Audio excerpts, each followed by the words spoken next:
지금 우리가 엘리야 선지자를 어디서 만나고 있는지를 기억하십시오. 우리는 열왕기상 18장 전반부, 지난주죠, 갈멜산에서의 영적인 전투에 대해서 우리가 나누었습니다. 기억하십니까? 가장 먼저 그 아합의 궁정 대신으로 섬겼던 오바디아라는 하나님을 경외하는 자의 모습을 생각하면서 우리가 각각 다른 곳에서 다른 부르심을 입었지만 있게 하신 그 자리에서 각각의 부르심에 충성해야 된다라는 점을 함께 상고하였습니다.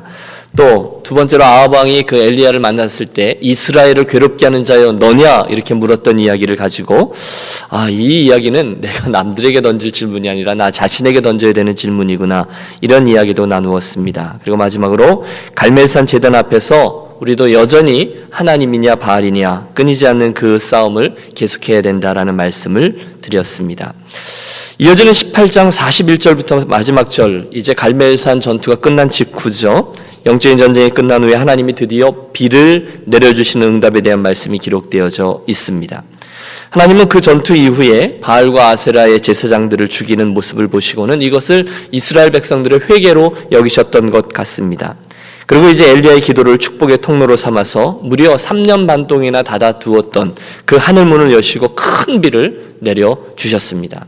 41절, 엘리야가 아합에게 이르되 올라가서 먹고 마시소서, 큰 비 소리가 있나이다. 여러분, 그런데 재미있는 것은요, 지금까지는 비가 내릴 거라는 징조가 전혀 없다는 것입니다. 빗소리도 없고요, 구름도 한 점 없습니다. 땅은 여전히 먼지를 날리고 바람도 불지 않습니다. 하지만 믿음의 사람 엘리야는 전에 믿음의 눈으로 사르밧 과부의 집 안에 있던 넉넉한 가루와 기름을 보았던 것처럼 이제도 믿음의 귀로 이제 저 멀리서 몰려오는 폭우의 소리를 듣고 있었습니다. 그래서 이제 드디어 비가 내렸습니다 라고 되어 있습니까?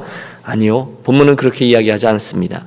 대신에 본문은 이제 엘리야가 그 일을 위해서 기도를 시작했다라고 이야기합니다. 비가 내립니다 라고 이야기했는데 비는 오지 않아요. 그런데 그가 기도의 씨름을 시작합니다. 42절, 아합이 먹고 마시러 올라가니라.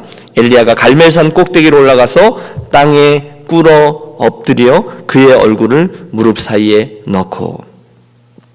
여러분, 이 장면을 그려보십시오. 아합은 먹고 마시러 올라가고 엘리야는 갈멜산으로 올라갑니다. 그리고 그가 땅에 꿇어 엎드려 머리를 무릎 사이에 넣고 간절히 기도합니다. 이어지는 말씀을 보면 한 번 기도하고 두 번 기도하고 또 세 번 기도합니다.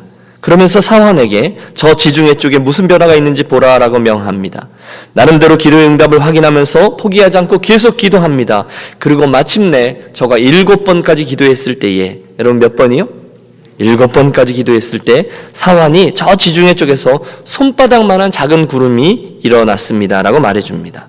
그 순간 엘리야는 올려드리던 기도를 그칩니다. 왜요? 이제는 하나님의 일이 시작됨을 알았기 때문입니다. 큰 비가 내리기 시작하는 것을 알았어요. 그리고 나서 움직일 때 비가 내리기 시작하고 엘리야는 허리를 동이고 아합의 마차를 가로질러, 마차가 달려가는데 그 마차를 가로질러 열심히 달려갑니다. 마치 영화의 한 장면 같습니다. 여러분, 제가 여러분과 함께 보려는 것이 극명히 대조되는 두 인물입니다. 아합과 엘리야, 또 한 번 비교되죠. 두 사람 모두 여러분 생각해 보십시오. 조금 전 살아계신 하나님의 역사를 두 눈으로 목도했습니다. 하늘에서 불이 내렸어요. 그래서 제단에 있는 모든 제단과 제물과 그것에 철철 흘러넘치는 도랑에 있는 물까지 다 살라버렸습니다. 소름이 끼치도록 놀라운 장면입니다. 눈앞에서 수백 명의 제사장들이 목이 베어 죽임을 당하는 것도 같이 보았습니다. 그런데 놀라운 점이 하나 있습니다. 그것은 그런 엄청난 일을 목도해도 두 사람의 행보가 극명히 갈라지고 있습니다. 우선 아합 왕의 반응이죠. 여러분, 만약에 오늘 저와 여러분이 그날 악하게 살다가 눈앞에 있었던 엄청난 하나님의 영광을 목도한 왕이었다라고 생각해 보십시오. 그러면 어떻게 행하시겠어요? 여러분은 말입니다. 불로써 응답하신 하나님, 그분의 영광스러운 눈앞에 불의 현현 앞에 저와 여러분 같으면 어떻게 반응하셨겠습니까? 저 같으면 얼른 그 불이 내린 여호와의 제단 앞에 왕복을 벗어 제끼고 꿇어 엎드렸을 거예요. 옷을 찢으며 회개했을 거예요. 두려움 속에 벌벌 떨었을 거예요. 그동안에 잘 몰라서 그랬다고, 하나님의 살아계심을 체험하지 못해서 그릇 행하여 바알을 섬기면서 그렇게 나아갔으니 용서하시라고, 이제는 제가 이스라엘 백성들과 함께 내려가서 산당들을 다 제하고 앞으로는 여호와 하나님을 향한 믿음의 여정을 새롭게 시작해 보겠습니다. 여러분, 저 같으면 100번이라도 그렇게 기도했을 거예요. 그런데 본문을 보세요. 놀랍게도 아합은 전혀 회개의 기회를 보이지 않습니다.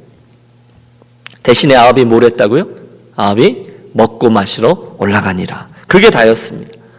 여러분, 무엇을 말합니까?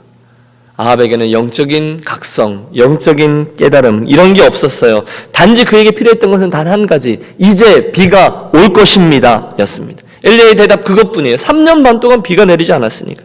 다시 말해서 하나님께서 지금 그 뒤에서 어떠한 일을 행하고 계시는지 아합은 전혀 관심이 없습니다. 눈앞에 보이는 현실이 다였습니다.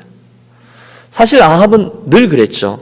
여러분, 지난주에 우리가 살폈던 18장 5절 그 아합 이야기가 시작되는 곳에 보면 아합은 지금 3년 반 동안 끔찍하게 있던 이 가뭄과 비가 오지 않는 이 모든 사건을 보면서 어떻게 대하고 있는지가 잘 드러나요.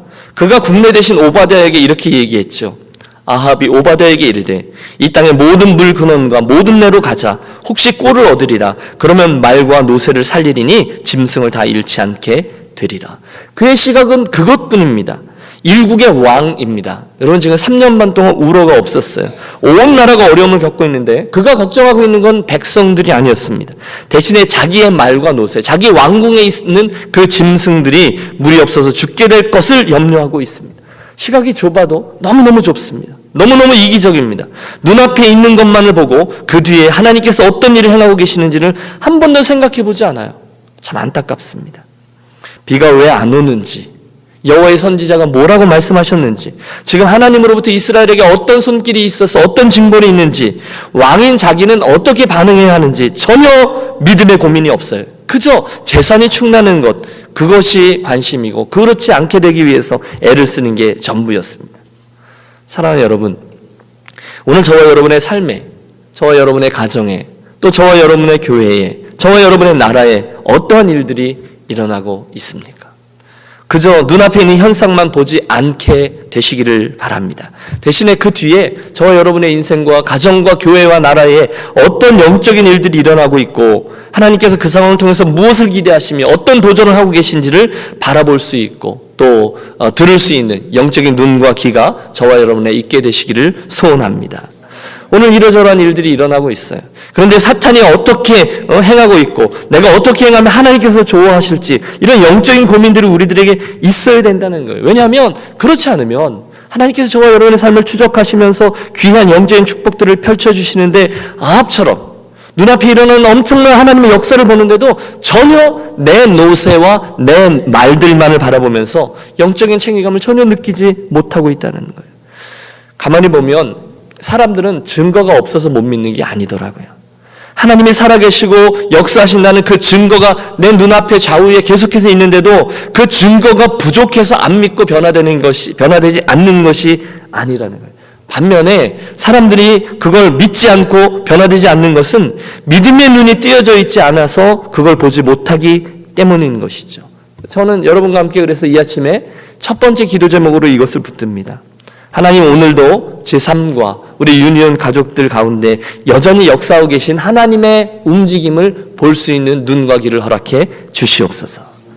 여러분, 볼 수 있게 해달라고 구하겠습니다. 아합처럼 되지 않기를 원합니다. 반응하게 해주십시오. 분명히 하나님께서 일하심을 보는 것을 목도하는데도 이곳에 하나님의 축복이 있고 이런 변화가 있고 내 삶에 하나님께서 이렇게 말씀하시고 분명히 보는데도 보지 못하고 안 보는 어리석은 자 되지 않게 하시고 대신에 저로 하여금 주님 영적인 눈을 열어서 요즘 주께서 제 삶과 제 주변과 제 나라에 행하시는 일들을 보고 반응하고 변화되는 영적으로 깨어져 있는 사람 되게 하여 주옵소서. 기도하는 저와 여러분이 되시기를 축복합니다. 두 번째, 엘리야는 어떻게 반응하고 있습니까? 말씀드렸다시피 그는 기도하기 시작했습니다. 생각해 보십시오, 여러분. 얼마나 대단한 승리였습니까? 여러분, 저만 해도 제가 엘리야였으면 어마어마한 축복입니다. 뿌듯했을 것입니다. 하늘의 불을 내려주십시오 라고 부르짖는 그의 기도에 하나님은 불로써 응답해 주셨습니다. 이스라엘이 탄성을 지르고 거짓 선지자들이 목배임을 당합니다. 그러니 그는 얼마든지 그 승리에 도취돼서 봤지 이러면서 며칠 더 파티를 열면서 자축할 수 있었을 것입니다. 하지만 엘리야에게는 지금 더 중요한 일이 하나 있었습니다. 그래서 아합은 먹고 마시러 올라가고 그는 다시금 갈멜산 꼭대기로 올라갑니다. 여러분, 극명한 대조가 보이시죠? 영적인 책임감을 가지고 하나님을 향하여 기도의 씨름을 시작합니다. 여러분, 엘리야가 기도의 사람이었다라는 점은 우리가 계속 4번 내내 말씀을 드렸습니다. 그런데 보세요. 엘리야는 문제가 있을 때 기도했습니다. 맞죠? 불을 달라고 또는 그런데 그 영적인 각성을 달라고 기도했습니다. 그런데 더 놀라운 것은요, 이 아침 우리가 보려고 하는 것은 문제가 해결된 뒤에도 여전히 기도를 했다는 것입니다. 여러분 이해가 되십니까? 문제가 있어서 기도했어요. 그럴 수 있겠죠. 그런데 그 문제가 넘어가고 있는데 또 기도하고 있다는 거예요. 저는 그것이 사명이라고 믿습니다. 지난 시간에도 말씀드렸지만 저는 이 토요일 아침에 또 새벽마다 나오신 여러분 한 분 한 분들이 너무너무 귀한 분이다라고 표현합니다. 믿습니다. 진심으로 여러분들 존경하고 또 격려의 마음을 표합니다. 그런데 거기에다가 저는 여러분들에게 영적인 책임감 하나를 더 지워드리고 싶습니다. 여러분 이 토요일 새벽에 왜 나오십니까? 목사님 그걸 질문이라고 하세요? 뭐 이럴지 모르겠는데 여러분 한 분 한 분 제가 여러분 이 새벽에 무엇을 기대하며 나오셨습니까? 왜 나오셨습니까? 물으면 여러 이유들을 대실 것입니다. 그런데 여러분 저는 그 이유들의 한 가지 이유를 더 지워드리고 싶다는 거예요. 그것이 뭐냐? 영적인 책임감 때문이라는 거예요. 한번 따라해 주십시오. 영적인 책임감. 그렇습니다 여러분. 저와 여러분에게 허락된 인생, 저와 여러분에게 맡겨주신 가정, 저와 여러분에게 사명으로 주신 우리 유니온 교회 공동체를 사랑하기 때문에 이 아침에 그 인생과 가정과 교회를 위해서 영적으로 책임감을 지고 기도하는 사명이라는 거죠. 그날 이 엘리야가 이스라엘 향해서 영적인 책임감을 느낀 거예요. 그 역사 앞에서 그리고 그 큰 역사 뒤에도 계속해서 기도의 책임을 지고 나아가는 것처럼 저와 여러분도 모두 우리의 인생 경주를 바라보시는 하나님 앞에, 내 가정을 바라보시는 하나님 앞에, 우리 교회를 기대하시는 하나님 앞에 우리가 감히 영적인 책임감을 지는 것입니다. 기도해야지가 아니라 정말로 기도하는 것입니다. 교회를 위해서 기도해야지가 아니라 정말로 기도하는 겁니다. 그런 의미로 저는 여러분들께서 우리 교회의 영적인 파수꾼이다라고 분명히 말씀드리고 싶습니다. 여러분 제가 지금 드리는 말씀을 이해하시죠? 옆에 계신 분에게 말씀해 주세요. 당신은 우리 교회의 영적인 파수꾼입니다. 이렇게요. 당신은 우리 교회의 영적인 파수꾼입니다. 당신의 기도가 우리 교회를 세울 것입니다. 한 번 더 하죠. 당신의 기도가 우리 교회를 세울 것입니다. 할렐루야. 그럼 목사가 시켜서 할 수 없이 고백하시는 거 말고요. 그런 책임감을 이 아침에 느껴주십시오.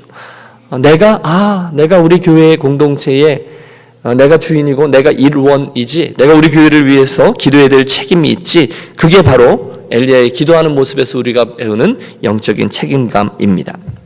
그리고 나서 저는 오늘과 다음 주에 이어서 몇 가지 이 엘리야의 응답받는 기도의 비결을 한번 생각해 봅니다. 오늘 2개를 생각하고요. 나머지를 더 다음 주에 생각해 보려고 합니다.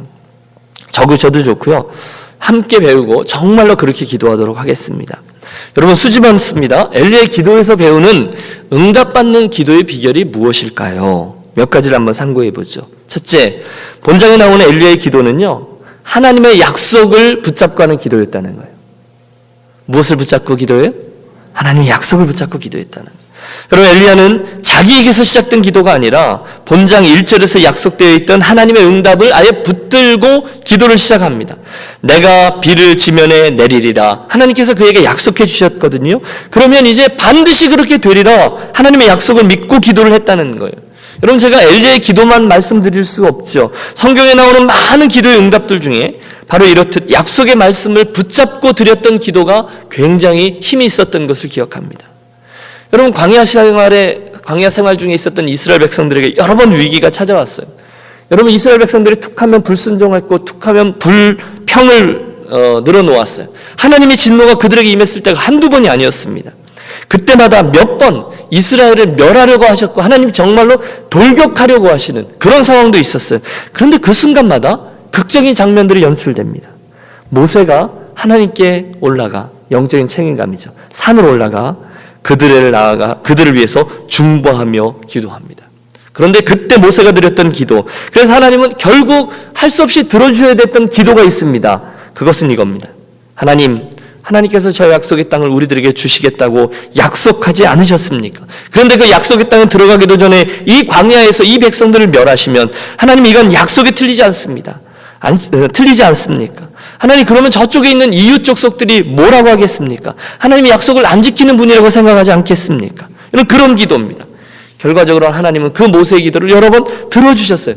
여러분, 이것은 사실 협박성 기도입니다. 저와 여러분이 하나님을 협박하는 거예요. 하나님의 말씀을 붙잡는 거예요. 하나님의 약속을 붙잡는 거예요. 하나님 그러므로 함께 가주십시오. 여러분, 이게 저와 여러분이 하나님으로부터 응답받을 수 있는 첫 번째 기도의 비결임을 기억하십시오.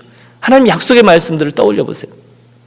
여러분, 지금까지 여러분의 인생 여정을 달려오시면서 하나님께서 우리에게 주셨던 귀한 말씀들이 있어요. 특별히 약속을 주셨던 말씀들, 여러분 가슴에 크게 새겨져 있는 말씀들을 한번 떠올려 보십시오. 하나님은 사람이 아니시니 거짓말을 하지 않으시고 인생이 아니시니 후회가 없으시도다. 어찌 그 말씀하신 바를 행하지 않으시며 하신 말씀을 실행하지 않으시랴. 아멘. 신명기서의 말씀입니다. 그런즉 너는 알라 오직 내 하나님 여호와는 하나님이시요 신실하신 하나님이시라. 그를 사랑하고 그의 계명을 지키는 자에게는 천대까지 그의 언약을 이행하시며 인애를 베푸시되. 아멘. 사랑하는 여러분, 하나님께서 여러분에게 주신 약속들을 꼭 지키시는 분이다라는 사실을 믿으십니까? 여러분, 제가 지금 질문하는 바를 이해하세요? 약속하신 바를 지켜주신 하나님이심을 믿으십니까? 그렇다면 그 약속을 붙잡고 기도하는 거예요. 하나님이 꼼짝 못하신다니까요. 여러분, 해봤다니까요. 여러분, 이기적인 기도가 아니라 이제 그분 앞에 기도의 씨름을 말씀드리는 거죠. 빌립보서의 말씀, 나의 하나님이 그리스도 예수 안에서 영광 가운데 그 모든 풍성한 쓸 것을 채우시리라 말씀하셨어요. 내게 능력 주시는 자 안에서 내가 모든 것을 할 수 있느니라. 너희 안에 착한 일을 시작하신 이가 그리스도 예수의 날까지 이루실 줄을 우리가 확신하노라. 내가 확신하노니 사망이나 생명이나 천사들이나 권세자들이나 현재일이나 장래일이나 능력이나 높음이나 깊음이나 다른 모든 피조물이라도 우리를 우리 주 그리스도 예수 안에 있는 하나님의 사랑에서 끊을 수 없느니라. 여러분, 아멘 하실 때까지 계속 할 겁니다. 우리가 알거니와 하나님을 사랑하는 자 곧 그 뜻대로 부르심을 입은 자들에게는 모든 것이 합력하여 선을 이루느니라. 아멘. 여러분, 이 말씀을 믿고 기도하세요. 그걸 붙들고 기도하는 거예요. 하나님 반드시 응답해 주실 줄로 믿습니다. 목사님, 하나님께서 약속하셨다면 당연히 그렇게 될 것이라면서요. 그러면 믿으니까 점잖게 그렇게 기도하면 되지. 뭘 그렇게 세세하게 졸라대며 기도합니까? 어련히 알아서 응답해 주시겠죠. 여러분, 어떻게 보면 참 수준 있는 분 같습니다. 그런데 그분은 하나만 알고 둘은 모르시는 분이에요. 왜냐하면 여러분, 에스겔서 36장에 보면 이스라엘에게 하나님이 주시는 약속의 말씀들이 쭉 기록되어져 있는데 그 약속들을 하나님이 쭉 말씀하세요. 이것도 하리라, 이것도 하리라, 이것도 하리라 쭉 말씀하시고는 제일 마지막에 우리에게 이렇게 명합니다. 나 주 여호와가 말하노라. 그래도 이스라엘 족속이 이와 같이 자기들에게 이루어 주기를 내게 구하여야 할지니라. 여러분, 이게 무슨 말씀이죠? 내가 이런 약속을 주셨고 내가 그걸 다 줄 거야. 그래도 이스라엘 족속이 이와 같이 자기에게 이루어 주기를 내게 구하여야 할지라. 여러분, 하나님께서 저와 여러분의 삶을 가장 좋은 계획을 가지고 가장 선하게 이끌어 주실 것이다라는 사실을 믿으십니까? 여러분, 이 질문이 너무 길어서 여러분 놓치신 것 같은데, 하나님께서 저와 여러분의 인생을 향해서 가장 선한 것들을 베풀어 주실 것이다라는 사실을 믿습니까? 그걸 믿으신다면 그걸 이루어지기를 내게 구하여야 할 것이다 라고 말씀하셨다는 거예요. 명하시는 말씀도 믿고요, 내가 그것을 순종하는 거죠. 그 약속의 말씀을 붙잡고 기도하는 것이, 그 약속하신 것을 구하는 것이 하나님께서 내게 응답하시는 그 축복의 통로가 된다는 거예요. 내가 그것을 기도하는 것이요. 그러므로 하나님 어련히 잘 알아서 인도해 주시겠지, 가장 선하게 이끌어 주신다고 하셨지, 그렇게 하시겠다고 약속하셨잖아 라고 믿는 것 말고요, 그걸 믿고 정말로 그것을 붙잡고 기도하는 거예요. 하나님 그 약속하셨잖아요. 나를 사랑하셨잖아요. 내 자녀들을 사랑하시고 가장 선한 것들로 채워주신다고 약속하셨잖아요. 그러니 이렇게 저렇게 축복해 주십시오. 간구하시라는 거예요.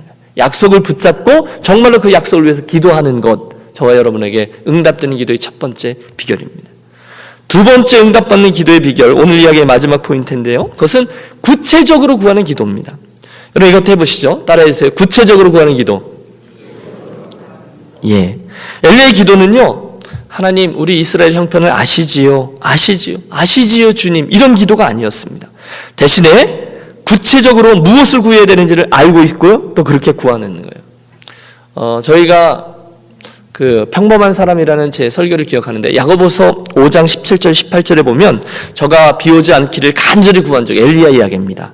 3년 6개월 동안 땅에 비가 아니 오고 다시 기도한 즉 하늘이 비를 주고 땅에 열매를 내었느니라, 이렇게 이야기하고 있어요. 다시 말해서 엘리야는 자기가 무엇을 구하는지를 알고 있었어요. 땅에 비가 오지 않기를 구하니까 비가 안 오고요. 땅에 비가 오기를 구하니까 비가 왔다는 거예요. 주여 비를 오지 않게 하십시오. 주여 비를 오게 해 주십시오. 아주 구체적이에요. 여러분의 기도를 한번 떠올려 보십시오. 저와 여러분은 늘 기도합니다. 눈 뜨고도 기도하시고 눈 감고도 기도하시고 금요일 밤에도 기도하고 새벽에도 기도하고 오늘도 이제 기도합니다. 다양한 방법으로 기도하시죠. 묵상도 하고 찬송도 하시고 또 다양한 방법으로 기도하세요. 그런데 여러분이 만약에 기도를 끝내셨습니다. 그때 제가 여러분에게 다가가셔서 무엇을 위해 기도하셨어요? 라고 물을 때 여러분 구체적으로 대답하실 기도의 제목이 있으십니까? 네, 목사님 열심히 기도했죠. 우리 가정 잘 되고 평안하게 해달라고 기도했죠. 우리 교회 부흥하고 하나님 은혜 달라고 기도했죠. 목사님 위해서 기도했죠. 성령의 하나님께서 같이 해달라고 기도했죠. 여러분 그렇게 대답하시면 참 감사해요. 그런데 제가 질문하는 의도는 좀 더 구체적으로 내가 오늘 무엇을 기도하고 있는지를 구체적으로 붙잡고 기도하자라는 도전이에요. 여러분 이렇게 접근해봐도 될 것 같아요. 여러분 제가 이 시간에 제가 집사님 위해서 기도해드리고 싶은데요. 어떻게 기도해드리면, 뭘 기도해드리면 좋겠어요? 어떤 기도 제목이 있으세요? 라고 물으실 때 여러분께서 1, 2, 3라고 구체적인 기도 제목을 저에게 주실 수 있도록 그렇게 기도 제목을 정하고 기도하며 살자라는 권면입니다. 그때 목사님 그냥 기도해 주세요. 저희 가정 평안하게 해달라고 기도해 주세요. 이렇게 막연하게 말씀해 주시는 거 말고요. 여러분 그렇게 해도 저는 기도합니다. 그러나 그렇게 막연하게 하는 기도 말고요. 구체적으로 기도할 것을 조목조목 기도하시라는 거예요. 저는 지금껏 송구영신 예배 때마다 교회 가족들의 기도 제목을 이제 올해도 하겠죠. 올 연말에 2개를 쓰게 하고 하나는 꼭 제가 킵합니다. 그리고 그것 가지고 기도합니다. 그러면 하나님께서 응답하시는 거 봅니다. 중보 기도팀들이 기도할 때 보면 하나님께서 1년이 지났을 때 보면 하나님께서 꼭 기도한 것만 응답해 주시는 것을 봅니다. 아주 구체적인 기도입니다.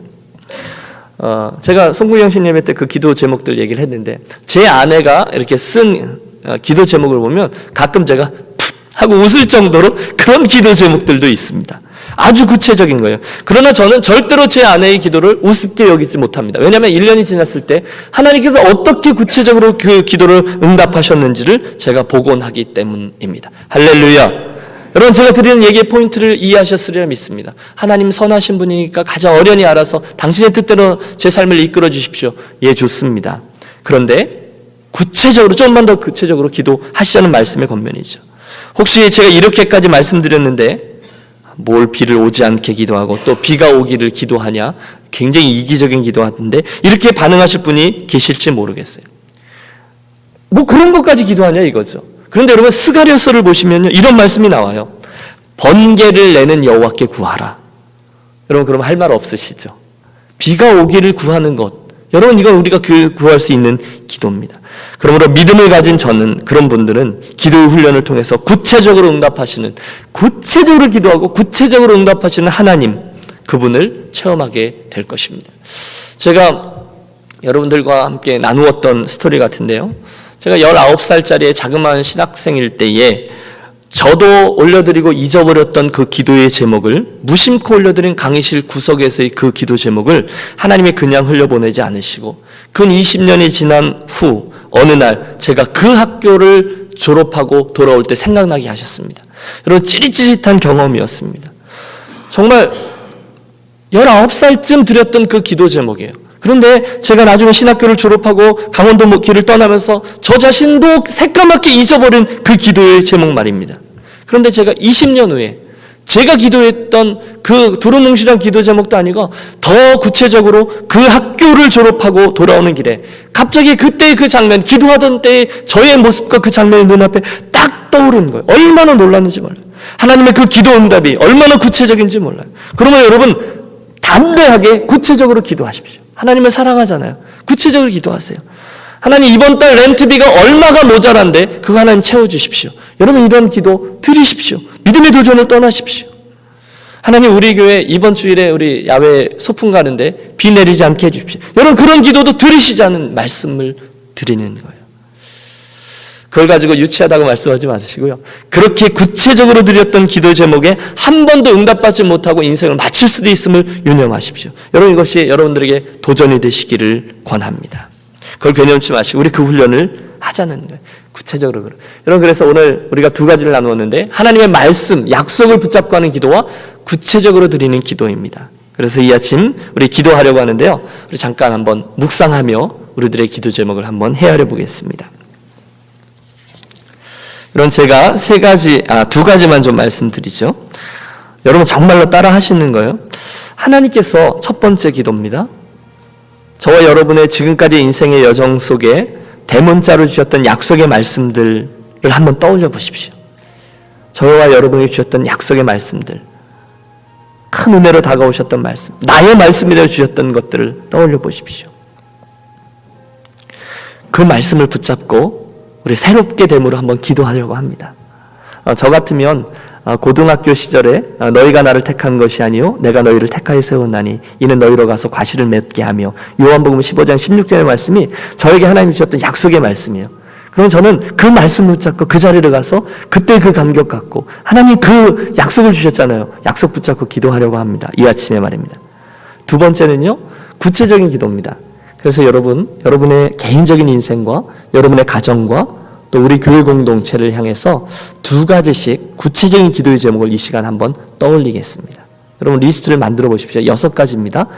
여러분의 인생과 여러분의 가정과 여러분의 교회 공동체를 위해서 구체적인 기도의 제목을 한번 떠올려 보십시오.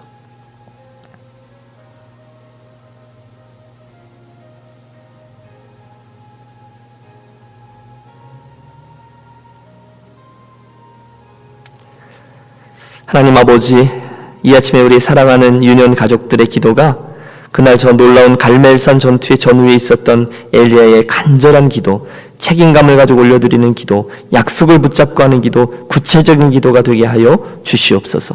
특별히 응답받는 기도의 비결로 두 가지를 나누었는데 하나님의 약속이기 때문에 그 약속을 붙잡고 하는 기도와 구체적으로 올려드리는 기도를 하려고 합니다. 하나님 이 아침 우리들의 기도의 씨름을 통해서 하나님 일하여 주시고 우리들에게 축복하여 주시옵소서.